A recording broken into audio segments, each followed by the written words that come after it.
আজকে কথা বলবো মীন রাশির মানুষজনেদের জন্য বৃহস্পতির রাশি পরিবর্তনটা তাদের জীবনে কী কী পজিটিভ ইম্প্যাক্ট আনলো।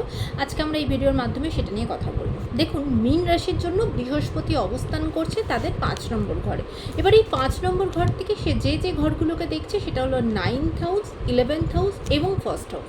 সবার প্রথম 9th হাউস কি? 9th হাউস হচ্ছে আমাদের নিজেদের ভাগ্য, নিজেদের বাবার জায়গা, কোনো তীর্থস্থানে যাওয়া, এই সব কিছু কিন্তু 9th হাউস। এবার এই 9th হাউসকে বৃহস্পতি দেখা মানে হলো এই ফেজটাতে অনেক দিন ধরে ধরুন কোনো কাজ আপনার আটকে আছে, লাস্ট মোমেন্টে গিয়ে সেটা হচ্ছে না, মানে আপনার ভাগ্য হয়তো সাথ দিচ্ছে না, একদম লাস্ট পয়েন্টে গিয়ে দাঁড়িয়ে আছে। এবার আপনার ভাগ্য আপনাকে সাথ দেওয়া স্টার্ট করবে। দেখবেন সব কাজেতেই কোথাও না কোথাও আপনার লাক আপনাকে ফেভার করবে। আপনার দূরবর্তী কোনো স্থানে ঘুরতে যেতে পারেন, বিশেষ করে কোনো তীর্থস্থান আপনাকে ঘুরতে যাওয়া, সেখানে দর্শন করা, সেই জিনিসগুলো আপনার সাথে হতে পারে। আপনার বাবার সাথে আপনার বন্ডিংটা ভালো হবে, হয়তো বাবার হেলথের জায়গাতে কোনো রকম কোনো সমস্যা চলছিল, সেটা বেটার হবে। এবার বৃহস্পতির এই 11 নম্বর ঘরকে দেখা, 11 নম্বর ঘর হচ্ছে আমাদের জন্য গেন হাউস। আমরা আমাদের জীবনে যা কিছু গেন করবো সেটা 11 নম্বর ঘর।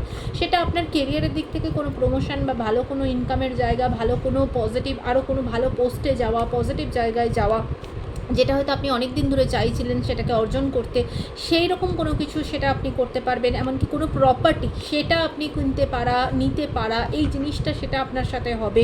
মানে 11 নম্বর ঘরে যখন বৃহস্পতির মতো পজিটিভ প্ল্যানেটের দৃষ্টি আসবে, কোনো প্রমোশন হয়তো আপনার আটকে ছিল সেটা হয়ে যাবে। কোনো রকম কোনো প্রপার্টির দিক থেকে কিন্তু সেটা আপনি পেতে পারেন। কোনো গাড়ি, বাড়ি যেটা হয়তো নতুন করে তৈরি করা, যেটা আপনি অর্জন করবেন, গেন করবেন, সেটা আপনি পেতে পারেন। এমনকি আপনার বড় ভাই বোনের সাথে কোনো রকম কোনো সমস্যা চললে সেই সমস্যারও কিন্তু সমাধানের দিকে এগোবে, এমনকি সেই বন্ডিংটাও কিন্তু স্ট্রং হবে। এবার বৃহস্পতি ফার্স্ট হাউসকে দেখা মানে আপনার নিজের প্রতি আপনার একটু বলতে পারেন আরেকটু বেশি আপনি কেয়ারফুল হবেন আপনার নিজের প্রতি। আপনার নিজের ভেতরে সেই একটা আত্মবিশ্বাস সেটা বাড়বে, আমি কী কাজটাকে করতে পারবো, এটা হয়ে যাবে, এই ব্যাপারটা আপনার মধ্যে, সেই দৃঢ় বিশ্বাসটা আপনার মধ্যে আসবে। আপনার হেলথের জায়গাটা বেটার হবে, আপনার কারণ আপনার নিজেকে একটা পজিটিভ প্ল্যানেট দেখছে, আপনার মধ্যে সেই পজিটিভিটিটা আসবে যে কোনো কাজ করতে পারা, ইমিউনিটি সিস্টেম বেটার হবে, আপনার ভেতরে একটা গাইডেন্স পাবেন যে কোন দিকে গেলে আপনার জন্য সেটা ভালো হবে। ওভারঅল বৃহস্পতি ট্রানজিট আপনার জন্য পজিটিভ রেজাল্ট কিন্তু নিয়ে আসবে।